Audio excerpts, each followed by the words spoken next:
She won most talkative in high school, and she has been running her mouth ever since. Welcome to the Lisa Fisher Said podcast with your host, Lisa Fisher. Okay, I love a good carnivore story, and Rina, yours is impressive. You call yourself the 5-minute body. Why did you use that moniker for your social media? I think the reason is it's come from my own story. So basically, around 20 years ago, I started the complete wrong way. I was trying to get fit and healthy, and I started off with a low-fat, high-carb diet. I developed eating disorders, so sugar addiction for the last 20 years, night eating syndrome. And along the way, I listened to everybody. And even now on my YouTube channel, I've probably interviewed over 100 carnivore experts, and still people say different things. But even back then, I was just trying to find how can I achieve optimal health without calorie counting, over exercising, and doing those different things. And so from the age of 20 to the age of 30, I had the eating problems. Basically, I would wake up in the middle of the night.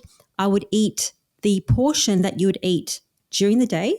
I would have that at nighttime. So I was trying to fix that, but also trying to fix my brain and not be so focused on the body image issues, which was kind of coming from my childhood and my parents and dysfunctional background and all that kind of thing. But then when I hit 30, I found keto. And I was looking at people like Tom Bilyeu, Tony Robbins, Dave Asprey, all these different people. Right. I was trying to find what is a thing that I can use to fix my health. Then I went through the route of keto. Basically, 2.5 years ago, I found carnivore. But then I found that what you eat matters. But there are other things that matter to your health. So I came up with 5 things, hence 5-minute body, because you can do them very, very easily, that have helped me so much transform my health, not have eating problems. And the main thing that I would say to anybody watching now, that you're in control of your health and you are in charge of how healthy you want to be. It's not going to cost much. It doesn't take a lot of time if you get the basics right. So that's what I try to talk about on my social media. So what are your 5 tenets then to have the 5-minute body? My 5 tenets, it's very, very easy. It's what you eat. So I like the carnivore diet. I don't say that everybody has to follow a carnivore diet. It could be a variation of low carb, keto, carnivore. But once you get your diet right, after a month or 2, you start to think a certain way. You start to think a lot more clearer because your gut function is connected to the way that your brain works. And then I found that once you get the mindset right, you start to move better. You start to sleep better, and you generally stress a bit less. So that's the 5 things. It's so true. Now, by knowing your background, you were not raised in the West, in Australia, but still some of the same proponents that we are lied to about here in the West, because we have whether the National Institutes of Health or some muckety muck telling us how to eat, what to do. They're still not pro low carb yet because there's money involved on the other side. Did you see that too growing up in Australia, or your government's trying to influence the way you eat? And we're all saying whatever the government says to do the opposite. Massively. Actually, it's funny. Just an hour ago, I was having lunch with my partner, and I literally got a McDonald's burger. I just had the bun, and that's it. The bun, the burger patty, beef, the patty. I had right. 2. So I had 2 burger patties, and that was it. No cheese, no onion, no gherkin, and no bun. But I was saying that 20 years ago, I would have eaten the bread. I would have eaten anything that's low fat, because that's what we're being taught. Right. Because people are, governments and industry, they're trying to teach us, the wrong thing because they want to make money off us. So I was eating like keto packages, like I was eating cereals, anything that's boxed that said this many calories in it, 100-calorie packs. I would have coffee to lower my appetite, all of these different things just to get a certain body and body image. And then I found that everything I do now is opposite from what I learned 20 years ago. And it's crazy. So if anyone tells me something, I'm kind of curious, but then I almost do the opposite thing, because for the last 20 years, everything that people have said is kind of like wrong. Isn't it the truth? It's like the blinders are lifted. And then when you find, that's the great thing about their definite disadvantages of social media and how people, but it's not great too, but we can come together on social media and see like-minded people, Ken Berry or Sean Baker, whoever's leading and kind of holding the banner high that a carnivore diet is very livable. Like it can be done. It is. So let's talk about the differences then in ketogenic diet and carnivore diet and where you found your sweet spot. So my sweet spot is probably to the extreme, because if anyone is watching this and they have any element of sugar addiction, if you have keto approved anything, which is almond flour or almond flour cookies, peanut butter was a big one. Yeah. Any vegetables would bloat me as well.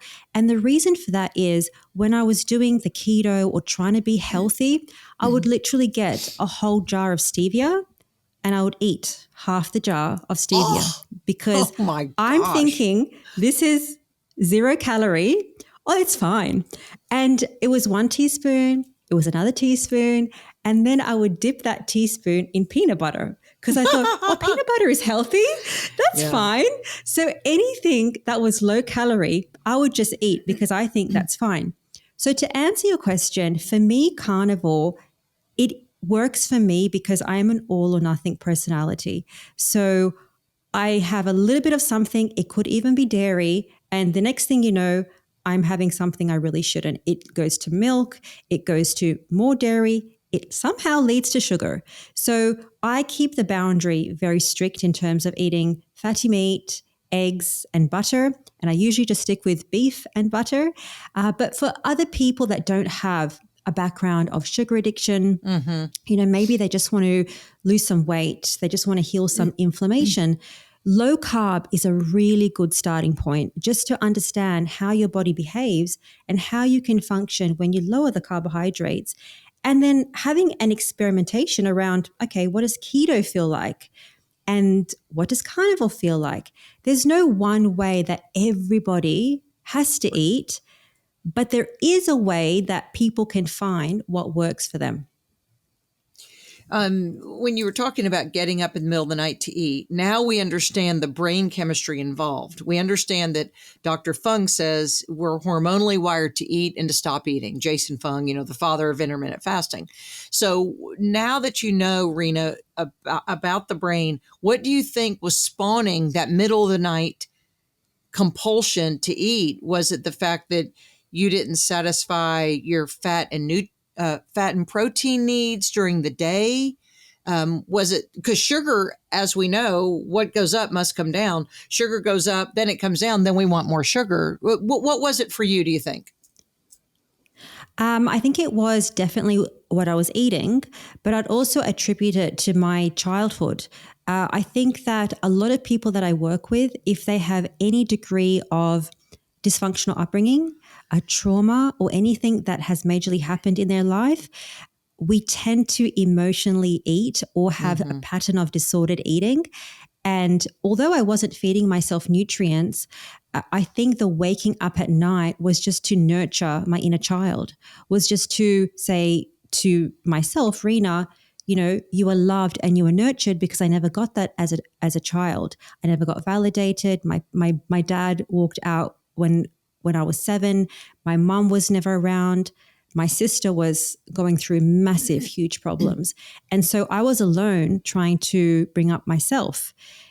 And I think the attachment to self-value and identity wasn't there. And I looked externally to how I looked on the exterior to control that. And when you have such a strong connection with how you look on the outside to validate your inside, and you have the disordered eating, then it's going to lead to other behaviors. And your body knows this. I think that's what kind of eventuated to the night eating syndrome. The book, The Body Keeps a Score. Have you read or listened to that? I've heard of that. It's a fascinating story. And then Gabor Mate does The Myth of Normal. And it also talks about, because I had a very traumatic childhood. It also talks about trauma and the inner child. So I highly recommend those two books.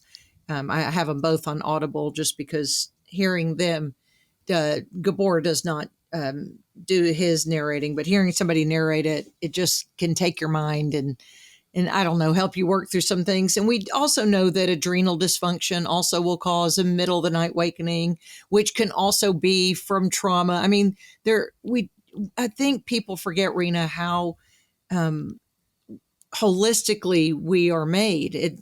Food eating is not one component; it's all the components: physical health, mental health, spiritual health. All these things. So, I think you telling that story. Were you raised in a home that beauty and appearance were important, or was that your way of controlling things? I can at least control, how much I weigh. I can at least control these things because the other things were out of control. I think it was the latter.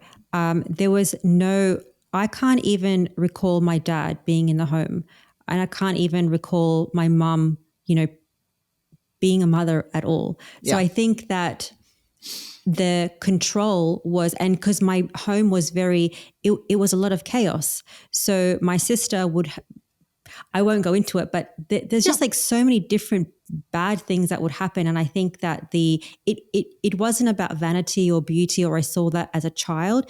It was simply the control of, let me control something. And it's not just, how I looked on the outside.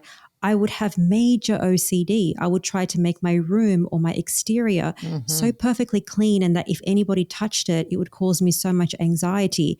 And I had to work on this for the last 20 years.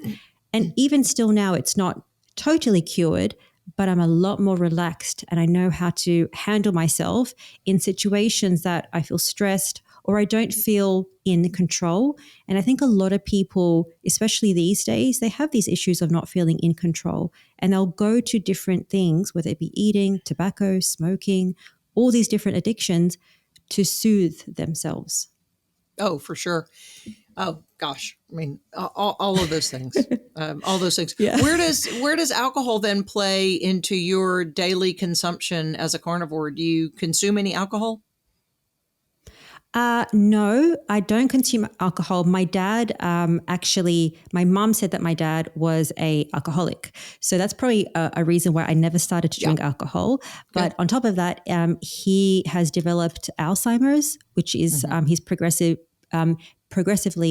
passing away from it. So when you also see a lot of these things happening where your father gets diagnosed with something at age 60, you kind of think, well, I'm 40. I could be there in 20 years' time. Why don't I do what I can do right now to not have that happen to me?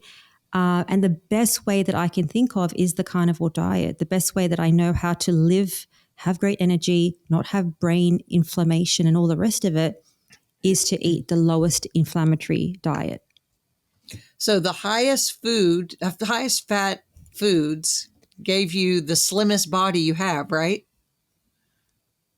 Yeah, because I wasn't snacking. So for me, I just keep it really simple. So, 80-20 ground beef, even if I can get 70-30 ground beef, salmon, eggs. I love sardines. That's a new thing that I found. Mackerel. I love butter. I was eating a stick of butter a day, and I told you I have quite an addictive personality, so I went a bit too far with the butter. So I'm just trying to bring it back a little bit because I love my fatty latte. But it's the fat that makes you feel satiated, because it's one thing to feel physically full, but to feel emotionally full. And I find for myself that the fat really helps with that. Isn't it crazy? All those years we chased eating popcorn and toast with spray margarine. Oh, I just remember all the gimmicks, what we thought were hacks. Canned soup broth because it was low in fat. And we were hungry all the time. Yes. And I had to exercise so much, and I thought of burning calories with exercising, and then I was starving. I had to sleep every day in the afternoon. I didn't want to go out, all these different things because I didn't have any energy. And now I really, I do 5-10 minutes of a workout, which is very light. very easy every day. Yeah. But then I also walk outside, and it's more of a practical thing. I'll go walk to get a coffee. I will go walk instead of taking the taxi to somewhere. I'll do different things that are practical as opposed to let me go exercise. But some people love to exercise. It's just my interpretation of exercise from so long of over exercising. I just try to make it right for what I do, which is just general movement, making it fun.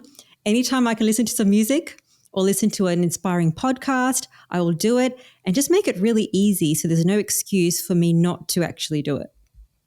Well, that is an unusual perspective from someone who's all or nothing, because a lot of times all or nothing people train for the marathon, lift weights 5 and 7, 5 times a week at least. Did you come from that over exercising perspective then? So yes, so I did the over exercising. I was training for a bodybuilding comp. I was doing all these different things. And then when I was about like in my early 20s, I was a personal trainer. So I was in the gym training clients. And then I just found myself over, I think from the age of 30 or early 30s, I just found, I just questioned myself because listening to, the top people in what they actually do, I was thinking, I really don't think the exercise is making that much difference to my physical appearance. And if anything, I think it's really more stressing me out. And I thought, what if I just drop the exercise a bit and change it up? Let me just see what happens. And I did that and I felt less hungry. I felt less of a need that I had to go eat. But I'm not saying for other people that they're the same thing or it could be the same thing. It's just I know my personality. And as soon as I exercise, I feel I want to go eat. Yeah. Yeah, it does trigger something. And it's a reward system that we were taught all those years of, I can eat the brownie drink the Diet Coke, because we thought it was a balancing act, right? And then I'll go run 5 miles. And now we know that was the wrong advice, that really, calming our cortisol, putting a blanket on our cortisol, all that exercise, though it's a hormetic stress and we need it, just too much of it really has not benefited us. Because as we know in the West, there are more gyms than there have ever been. There are more treadmills than there have ever been. Our grandparents were never on a treadmill. And guess what? Our grandparents weren't fat. Our grandparents didn't have skin cancer. And our grandparents never wore sunscreen. I mean, we can go through the things of these modern inventions from, I guess in the 80s is when we really started getting cognizant of, the gym and all these things.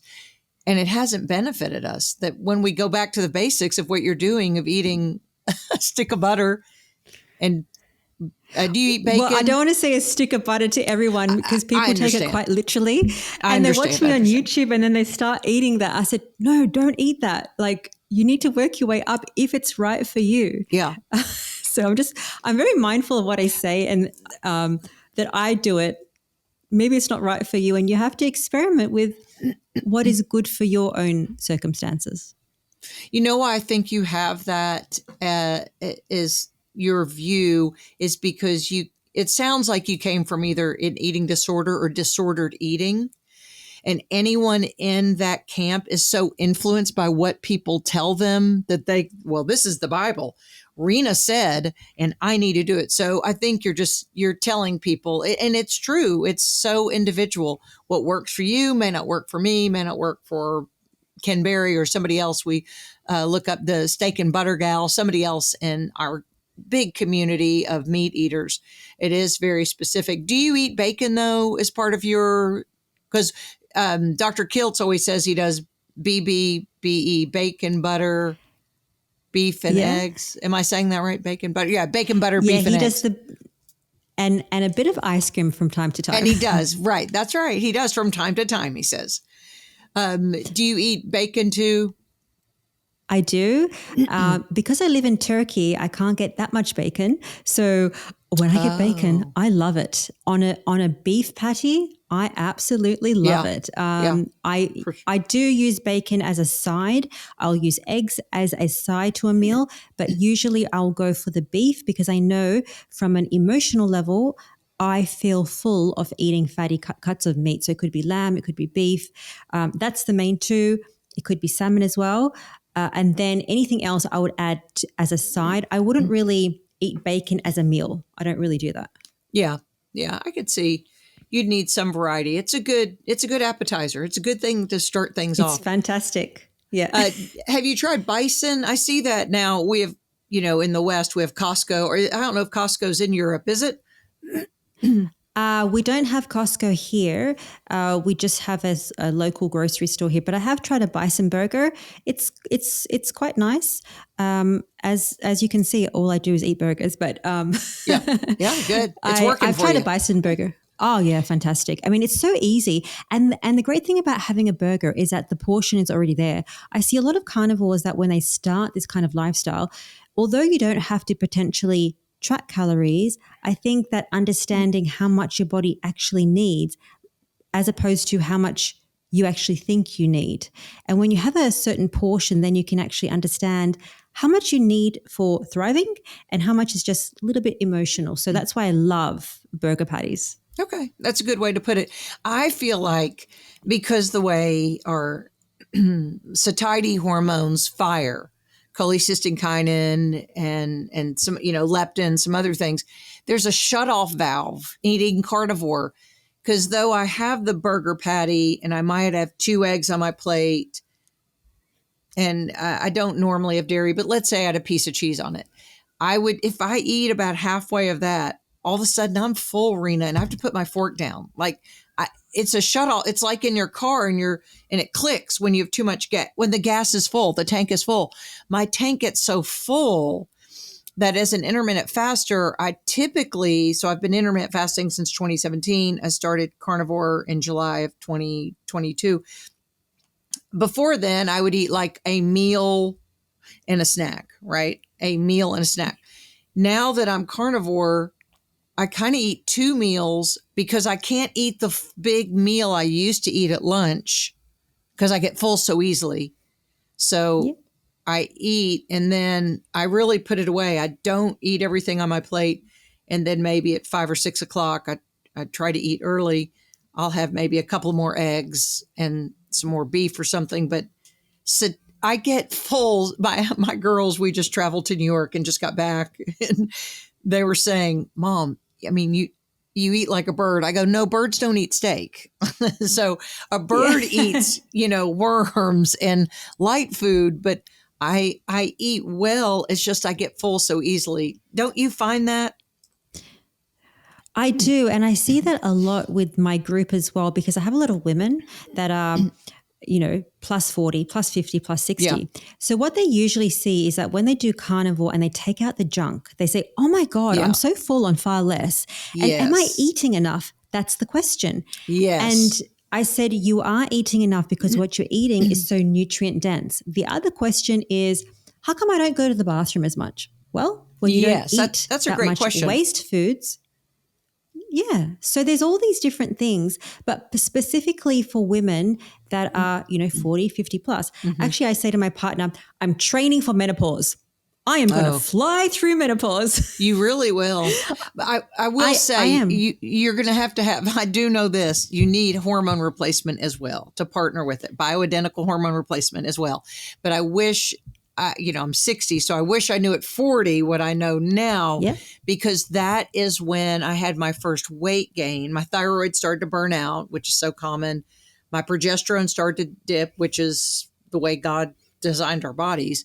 But I had that 15-pound weight gain and I would say nothing has changed, but all of a sudden I've gained 15 pounds. And so what did estrogen. I do? Yeah, that's right. I exercised more. I ate lower fat. I counted calories and it helped me none. I mean, yeah, it doesn't. Right. It doesn't help you. And it makes you so angry because you think, what? I haven't done anything. I didn't think I was overindulging, but because I was eating lower fat foods, I was eating more in order for the satiety bell to ring. So we do reach satiety so much quicker eating these nutrient dense foods. Now let's talk about, someone just texted me the other day and said, remind me why we don't have to have fiber in our diet. Can you address that? So basically, okay, so the big answer is that the same way with exercise, the same way with low fat and saturated fat, it's a lie that we have been told because basically the industry, governments, big food and big pharma, they want to sell you drugs, which drugs and pills are made from plants. And then also they just want to sell you 100-calorie packs and, the fiber in the bowel movements. Yes. And even going back to the concept of bowel movements, the concept that you need to go to the bathroom every day, even that's not, something that we actually need to be doing. Our ancestors didn't go to the bathroom every single day. But the other coin of it, the other side of it, of fiber, is that it's a massive irritant to your gut lining. So when we see a lot of issues like leaky gut syndrome, IBS, Crohn's, all these different things, our gut lining is so damaged by fiber that is just causing these little holes, these micro holes, and then all the toxins that you're eating from plants goes into the blood, into your bloodstream. Right. So twofold. The technical reason, I'm sure that Dr. Anthony Chaffee can give a lot more science around it. But the bigger picture is that it's just something that we have been sold because going back from our primal days, we never ate a lot of fiber. Yes, we might have some tubers, some berries, some fruit from time to time, but it's not in the large quantities that we have to have today. So, and that's why we, along with the sugar, the insulin, and all the rest of it, that's why we have all these problems and so many gut issues as well. Yeah, I have a client who's a SIBO, small intestinal bacterial overgrowth sufferer, and constipation. She's also a thyroid patient, so she has constipation issues and IBS kind of as it happens, people. And she said the worst thing that ever happened to her was they gave her Metamucil or fiber drinks. And really for That's a SIBO patient, it makes them more constipated. I don't understand how that works, the dynamics of that, but I've heard it so many times. People think fiber is this panacea when in fact it really complicates a lot of gut issues. It does. It's kind of like, I think that Dr. Chaffee explained it very, very well, but it does kind of cause, disruption to the gut lining. So if you're causing so much injury and strain, whereas the opposite is true where doctors think that fiber is something that's going to help the gut function and help your bowel movements. But I know that I had one of my members in my group, she had SIBO, really bad SIBO. She had it so bad that she couldn't sleep for 10 years. And then she was trying everything. And there's different types of SIBO. There's hydrogen SIBO and there's methane SIBO and there's a third type. Oh, okay. And so she tried everything. There's a diet called the elemental diet where you take these sachets. It doesn't work. Oh. So long story short, she went carnivore. Within 2 months, completely disappeared. So the reason why she also lost, I think, 25 or 30 pounds just doing carnivore. Her sleep improved, everything improved, and she will never touch anything that has plants. She's actually afraid of touching anything because she has she's honestly like, that's what happens. I mean, I get afraid of touching sugar because I might binge or I might have the night eating syndrome. So all these different things. And that's the thing. People come to carnivore for different reasons. It's not just weight loss because it's so healing. It does so much and it's so easy. So it is so easy and can be really the most affordable thing you do. Because if you eat just ground beef, you can get ground beef anywhere. Yeah. The challenge sometimes is finding, I look for high fat ground beef. I want 70-30. And if you can find a butcher that can even maybe, I've heard Dr. Chaffee say, and Ken Berry, I think both, you can ask them to cut it 50-50 or 60-40. If you go to the butcher, now a lot of times it's prepackaged wherever you get it, which is fine, but it's a very affordable way to eat.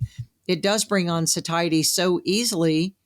And that with eggs, it's not a cost prohibitive thing. Plus, when you give up snacking and you give up driving through a Starbucks because you have to have something during the day, or you have to have a snack here because you don't get hungry in between meals.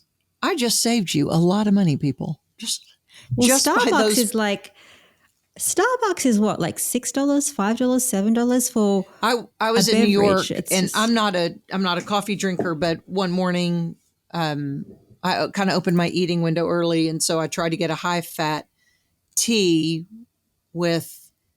I'm trying to stay away from dairy, so I did like coconut milk and tea, and with the tip, it was $8.50, and that's highway robbery. I don't care what you say. yeah, that's crazy. It's a tea bag, That's y'all. crazy. It was insane. So never again. I won't go back, but there I was. Yeah, no, it's crazy. I mean, you could get 2 beef burger patties for Right. probably that or less, Right.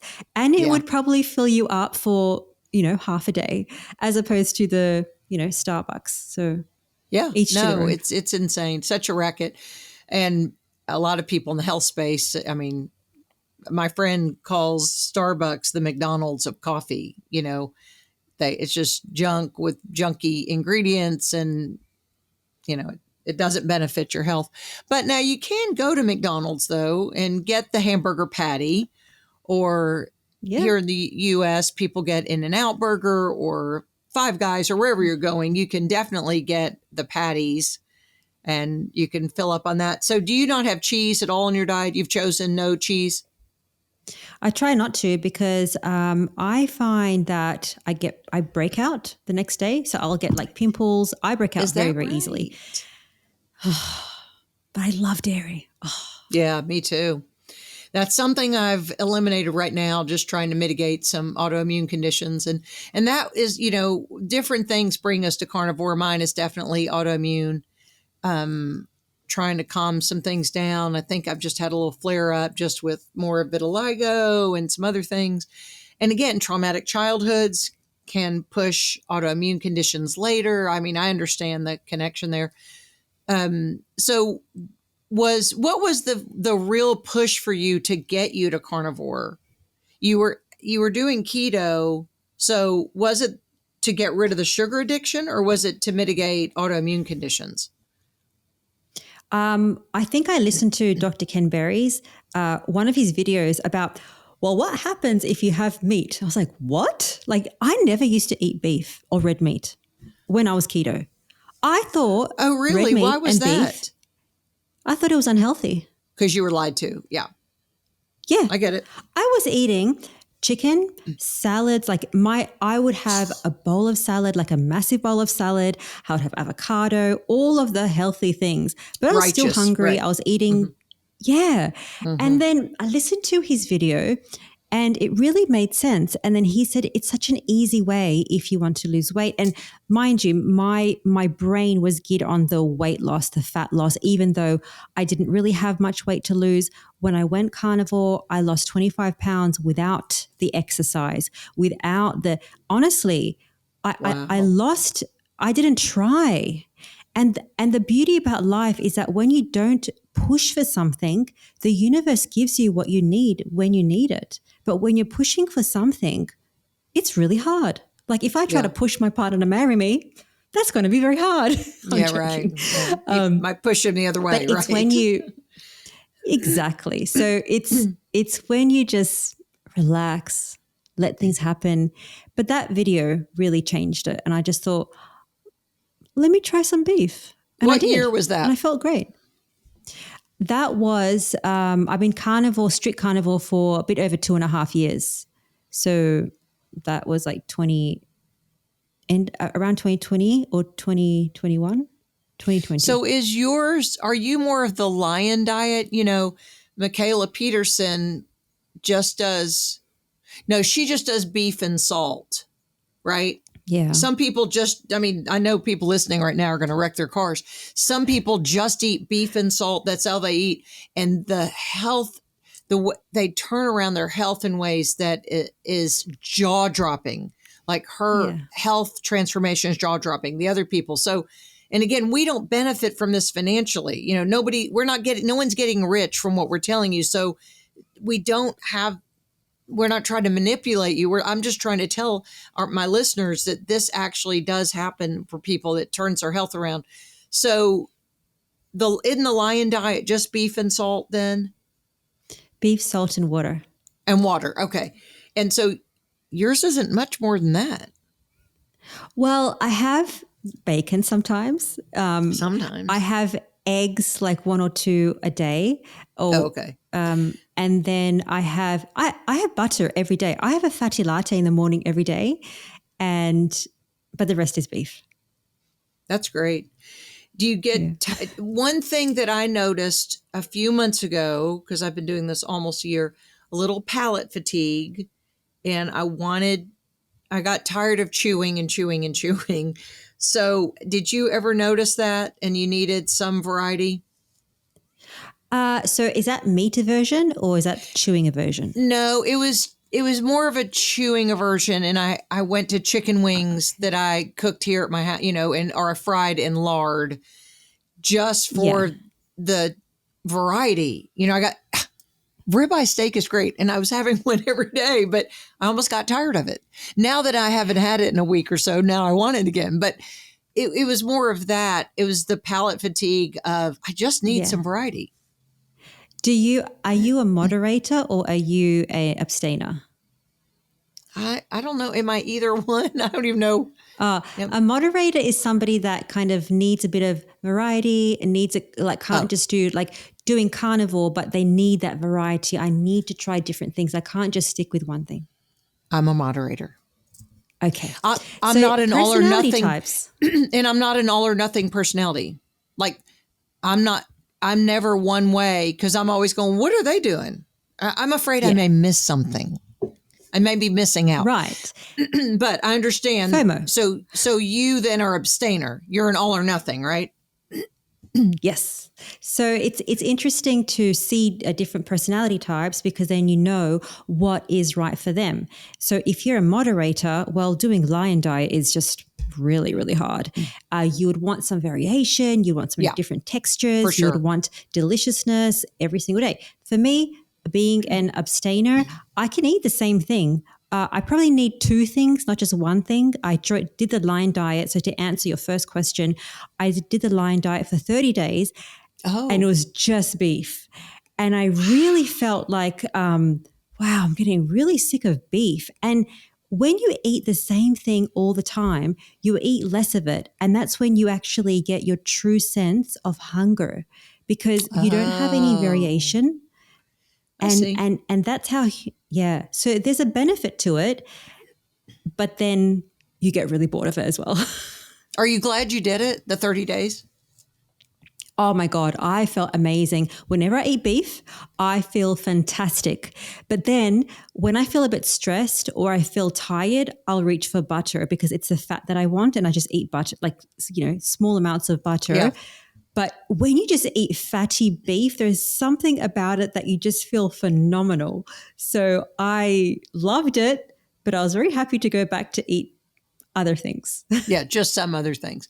Now, what did it do to your menstrual cycle, giving up the plants? Because, Dr. Kiltz talks about, he's a fertility doctor and he's dealing with women who either have PCOS or anovulatory, they're not ovulating. And he just says, well, get on the carnivore diet. Let's see what happens.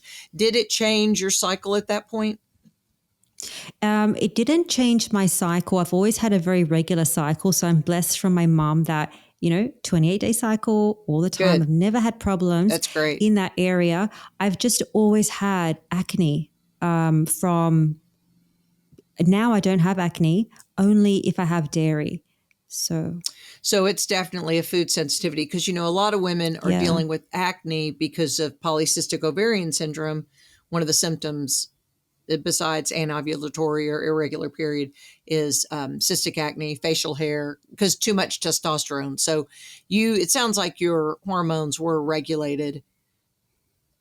Yes, they weren't definitely. out of whack maybe when you started. Not that I know of. It's just, severe sugar addiction, like just crazy. So you haven't had sugar then in a couple of years? You're having to think about it? No, like you turned your head. Listen, I'm not perfect. So let me just think of, like, I would have a burger and there might be some gherkin on it. I'll have the gherkin. So this is like what I talk about on my group, which is really important. Anyone watching, if you want to go carnivore, if you're on carnivore, you don't have to be 100% perfect. Like Yeah. you doing carnivore, you are 99% better than the rest of the population. So if I go out and have a gherkin on top of a beef patty, I'm fine with that. You know, I'm not going to think, oh, I did anything wrong. You know, I've had Greek yogurt, and I know that if I have it, what I feel like, I've had cheesecake.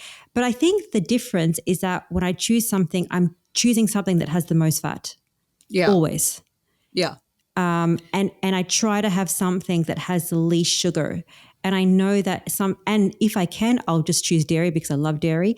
But that's very, very rare. And it's only if I have thought about it. It's not really impulsive, because I know when something is impulsive, I'm feeding something from my emotional state. And the reason why I don't do it is because the next day I really won't feel good. Yeah. And when I don't feel good, I mean, I'm in bed the whole day. I'm depressed Oh. the whole day, and I won't do anything because I just feel terrible. It has that effect on me. What health issues then did you mitigate by going carnivore? Because acne went away.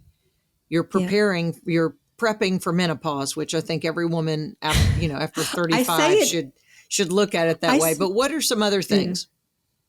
I had severe social anxiety. I never wanted to go out. Really? Ever. Yeah. Isn't that interesting? I never wanted to go out and meet people. And even when I met people, the anxiety, I would get it in my neck and in my chest.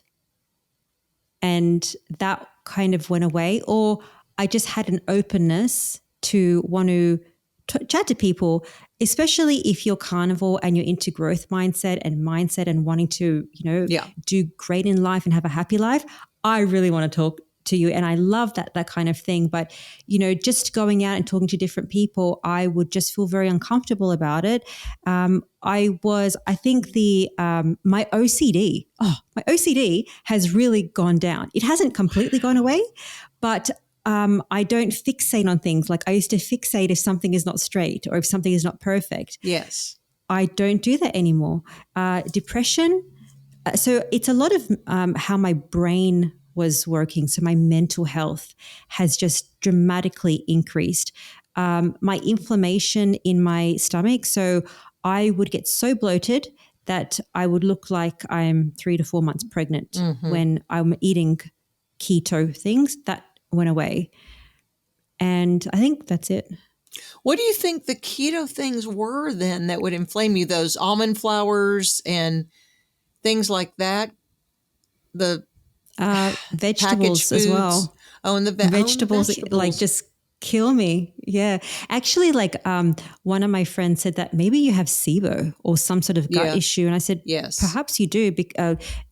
Maybe I do, because whenever I have vegetables, I do get, or I will feel funny, or my stomach's going to be so bloated, like distended, bloated, that my partner's like, whoa, it's like that. So you haven't had a piece of bread then in a long time either? No. And don't care about bread? No. Have you ever tried almond flour bread? So the keto stuff is so much better than the regular stuff. Okay. I'm not saying to try it if you're carnivore, but the high fat. Dr. Kiltz, though, was saying, he was justifying and saying, well, you could have sourdough bread from time to time. And I said, well, define that. And he said, oh, maybe, a few times a month. So I incorporated that. And then then my naturopath just told me I have to give up gluten to try to calm any autoimmune issues down. And sourdough bread has gluten. So I do miss having some type of bread product. So I would definitely look into, for me, again, it's everybody's different. For me, I would try the almond flour. If you have an autoimmune issue, probably the almonds, because they're higher in oxalates as well, so it's probably not the best for you. You could try like a meat bread. One of my friends, ketogenic woman, she has a YouTube channel. Okay. She made this really good meat bread. She cooks so her name is Ketogenic Woman, and she posts recipes every few days, and All they're right. all carnivore. And she'll do versions that are high fat, but she'll have some variations. So if people like you want your bread, you want your pancakes, you want this and that. Yeah. But there is a meat bread, so Now you can I try that tried with butter. have you done the one where you grind up it's ground chicken and you make that as a crust for pizza? No, because I can't be bothered. Oh, okay. I'm no, I mean, I really try. I'm not interested in recipes. So Okay, I just good. feel, I just, again, it's the all or nothing personality. But, Yes, I see that. when you make something a recipe, it's going to taste nicer, and then you're going to be overeating. If I want to have something delicious, I'm going to go out to a fabulous restaurant or a nice, cafe or something and have something nice. But at home, I just try to make it really basic, and it's still delicious food. But when it comes to recipes and more ingredients, it's just more complicated. Yes, it Can does. open the door to different ingredients Yeah, coming in. That's So. exactly right. That's exactly right. So what do you do at restaurants? What do you order? Steak? Not really. I'm not really a fan of steak. So burgers, salmon, anything that's tuna, anything that's meat. So in Turkey, it's quite hard to get really good cooked meat. The meat is nice, but maybe they might overcook it. So anything they have there, I will just order it. I'm not that fast. But if there is a burger, I'll go for the burger because usually that's safe. Don't you have a lot of lamb there and We ground have beef? a lot of lamb. We have a lot of ground beef and Yeah. lamb. I don't love lamb for some reason. I can have it sometimes. It has a bite to it. I mean, there's a definite taste difference. Definitely. Yeah. Yeah. I can have it once and then I'm happy to have it, a month later. So I can, Right. I mean, I love burgers. A really good salmon is beautiful. I love shrimp, seafood. Yeah. Whenever I go out for brunch, it's always bacon and eggs. Always. Yeah, it's safe. Yeah.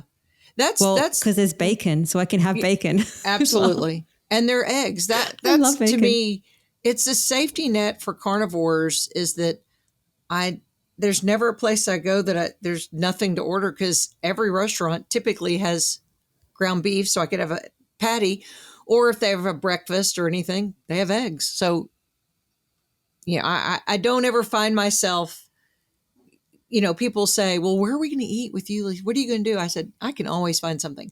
Everyone has a hamburger patty. Yes, absolutely. And it's have it with delicious. cheese. There's no problem. Yeah. Have some dairy. It's better than having, the bread, the pasta, the cereals and all that different thing. I would pick dairy over carbs any day. Oh, wow. Yeah. Then you do love dairy. I guess I love it all. But I don't miss it. I mean, once you get it out of your life, I don't miss it. Sometimes I do miss bread. And I'll work that in someday somehow. So I'll figure. I mean, I Even don't know pork when. rinds as well. Yes, Pork rinds. I'm sure that you can make something out of cheese would. Yeah, but if you like the bread, yeah. I don't know. I have a connection here in Arkansas who I can get the pork rinds you fry yourself from the rest. He's in the restaurant business, so he gets from the restaurant vendor pork rinds, and they start out about the size of a Cinnamon Toast Crunch, like that big, and then you put them in the pork lard, and they blow up this big, and they are delicious. Wow. I don't like the packaged ones that are prepackaged that I tried one time, but the ones that we make at home are very good. And you're right. I could take that. I could actually grind those up and I could, make them as a coating on something if I wanted because that's it. Sometimes I do miss crunch. That's why I tried the pork rinds at a restaurant I missed the crunch and I got tired of chewing. So I did. That may have been my palate fatigue too. Just even something. Bacon chips. Have you tried bacon chips? Well, is that what Dr. Berry does? Yeah. You just pop some bacon. Yes, and you fry it in small pieces, right? And then, you put it in a bowl and it's like having chips. Yeah. I mean, it's not the same as regular chips, but actually, Carnivore Crisps, which is a brand, I've seen they those. have What do you think? chips. Okay. I mean, can I be honest? They're like a little bit expensive. I saw the price the other day. I was like, what? But if you're, need something, it's good. And you can have that with as nachos, like with the chips, and then have the ground beef. They also have a meat flour as well. So you can use that meat flour to make bread. So that's what ketogenic woman. Yeah. So I've got it here actually. I've got them all here. Really? You're not cooking with it because you don't want to be bothered with the ingredients, but have you had the meat flour in something? Do you have something there that's meat flour? Not yet, because I was at KetoCon and then the company shipped me some products for me to try. And I tried the crisps. I was like, oh my God, this is delicious. So good. And with my flight coming back to Turkey, it was about 16 hours. I had about 2 packets of Carnivore Crisps. And then again, with that was the meat flour.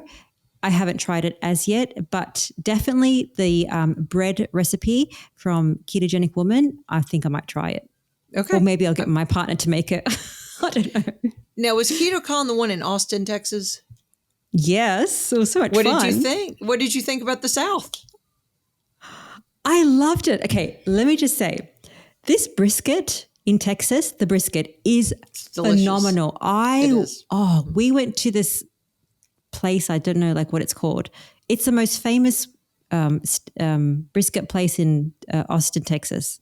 Okay, I'm sure it's good. I mean, it's Austin, Texas, and it's brisket. But okay, first of all, I love the brisket. I love the accent.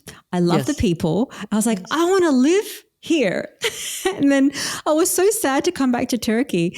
But and the best thing is that everyone loves meat. And actually being at KetoCon, everyone loves meat and nobody likes carbs. So that's really easy. Yes, it was definitely your people. Now, I asked you before we started just about your ethnic background, because that often plays, and you told me of Indian descent, that often plays into our food choices. You know, I always say that my Russian Jewish background, I'll eat borscht soup and sauerkraut, because my people ate that, or my Jewish relatives ate brisket or whatever. So for you, though, your Indian relatives didn't eat beef, and don't eat beef. I know. So you were raised. Did you eat beef growing up? No, because I didn't want to eat red meat. I ate chicken curry all the time. That's right. Okay, I ate chicken curry and chicken. Yeah, actually, and roti, shrimp. pronti. So this is all like carbs. I ate a lot of carbs growing up. Yeah. Because my mum wasn't there, my aunt took the place of my mum. So I'd go to her home every day. My aunt would pick me up, and she would make phenomenal curries. So I was having rice a lot, chicken, naan bread, in the form of rotis. So like pronta and roti is kind of like your naan bread. Like anything that has like vegetable curries, fried stuff. It was like Indian food is delicious if you have it at home. And the thing is, if you're carnivore and want to eat Indian food, it's kind of hard. Because it's a very carb heavy meal. But I will sometimes, because I do like shrimp. I love shrimp korma. It's probably my favorite dish on the planet. Oh yeah, that's really good. Very good. So it's got, cream and shrimp. And if you just, if you can stay away from the naan bread, which is so good, there are definitely some things you can eat. Yeah. The shrimp korma is fantastic. And you could have, if you want to be keto, you could have fried cauliflower, or you could make, any bread with cauliflower. So cauliflower is very versatile if you want to do the keto, or if you just want to have a one-off cauliflower keto type day. Yeah. And it's okay to mix it in because you want it to be, if it's right for the person. It's not right for me because I don't really care for cauliflower. But if the person wants it, then why not?